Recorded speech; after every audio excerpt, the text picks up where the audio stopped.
Good morning to all. I am Palvinder Kaur और इस video में हम लोग अमीबा में लोकोमोशन के बारे में पढ़ेंगे।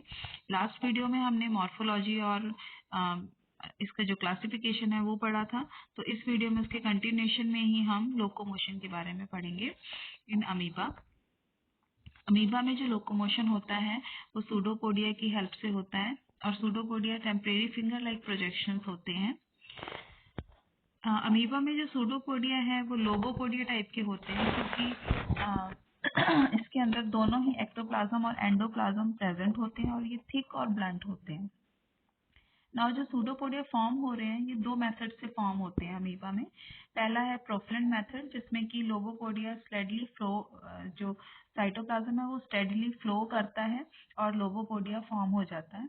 दूसरा मेथड है इरेप्टिव मेथड, जिसमें कि एक्टोप्लाज्म और एंडोप्लाज्म सडनली एक्सप्लोसिव मैनर में शूट आउट करते हैं, जिससे कि इसका सरफेस ब्रेक हो जाता है और एक सूडोपोडिया फॉर्म हो जाता है। After the pseudopodia is formed, तो सरफेस जो है अपने आप को दोबारा मेंटेन कर लेता है। नाउ अब हम देखेंगे कि जो सूडोपोडिया है वो कैसे फॉर्म होता है, कौन सी थ्योरी के बेसिस पर सूडोपोडिया फॉर्म हो रहा है। तो ये जो थ्योरी है इसको बोलते हैं सॉल जेल थ्योरी और इसका दूसरा नाम है विस्कोसिटी चेंज थ्योरी। इस थ्योरी के अकॉर्डिंग क्या है कि जो साइटोप्लाज्म है उसकी कोलाइडल स्टेट चेंज होती है। इसमें एक्टोप्लाज्म जो है वो जेल फॉर्म में रहता है और जो एंडोप्लाज्म है वो सोल फॉर्म में रहता है। तो इस थ्योरी के अकॉर्डिंग जो जेल है वो सोल में कन्वर्ट हो जाता है और सोल जेल में कन्वर्ट हो जाता है, तो एक सूडोपोडिया फॉर्म होता है। तो जब भी कोई केमिकल सिग्नल जो है वो रिसेप्टर के साथ बाइंड होता है सेल मेम्ब्रेन के, तो उसी टाइम जो एक्टोप्लाज्म है जो कि जेल फॉर्म में होता है वो सोल फॉर्म में कन्वर्ट होना शुरू हो जाता है। तो इसके कन्वर्जन के लिए एक्टिन माइक्रोफिलामेंट जो है वो रिस्पॉन्सिबल होते हैं। तो जो एक्टिन माइक्रोफिलामेंट का एक नेटवर्क प्रेजेंट होता है एक्टोप्लाज्म में, जिसकी वजह से ये जेल फॉर्म में रहता है, वो नेटवर्क जो है वो ब्रेक होना शुरू हो जाता है with the help of proteins gelsolin and villin. ये दो प्रोटीन्स हैं जो कि इसके ब्रेकडाउन में, इसके जो नेटवर्क है उसके ब्रेकडाउन में हेल्प करते हैं। इस प्रोसेस को हम लोग डीपॉलीमराइजेशन बोलते हैं और डीपॉलीमराइजेशन से क्या होता है कि जो एक्टिन सब यूनिट्स हैं जो कि एक नेटवर्क के फॉर्म में प्रेजेंट थी, अब वो फ्री हो जाती हैं और उसका नंबर इंक्रीज हो जाता है। तो नंबर इंक्रीज होने की वजह से यहाँ पर ऑस्मोटिक प्रेशर जो है वो भी इंक्रीज हो जाता है और जो सोल एंडोप्लाज्म था वहां से वाटर जो है वो एक्टोप्लाज्म की तरफ फ्लो होना शुरू हो जाता है। तो वाटर के फ्लो की वजह से इसका वॉल्यूम इंक्रीज हो जाता है और एक सूडोपोडिया फॉर्म हो जाता है।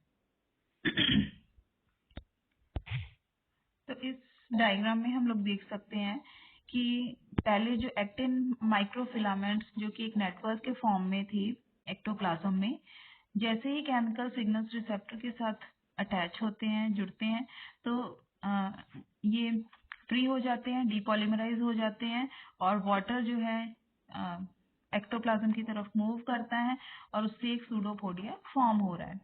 नाउ जैसे ही सूडोपोडिया फॉर्म होगा उसके आसपास का जो रीजन है वो अगेन एंडोप्लाज्म में कन्वर्ट होना शुरू हो जाएगा।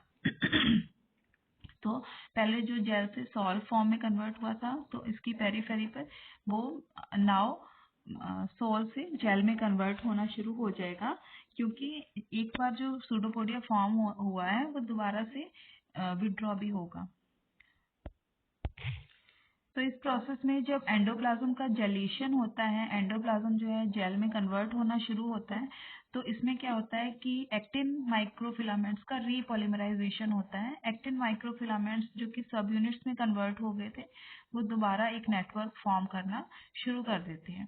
तो इस तरह से पहले जो डीपॉलीमराइजेशन की हेल्प से सूडोपोडिया फॉर्म होता है और फिर वो विड्रॉ भी हो जाता है और इस सूडोपोडिया फॉर्म होने की वजह से अमीबा अपनी शेप भी चेंज करता रहता है और ये उसके लोकोमोशन में भी हेल्प करता है।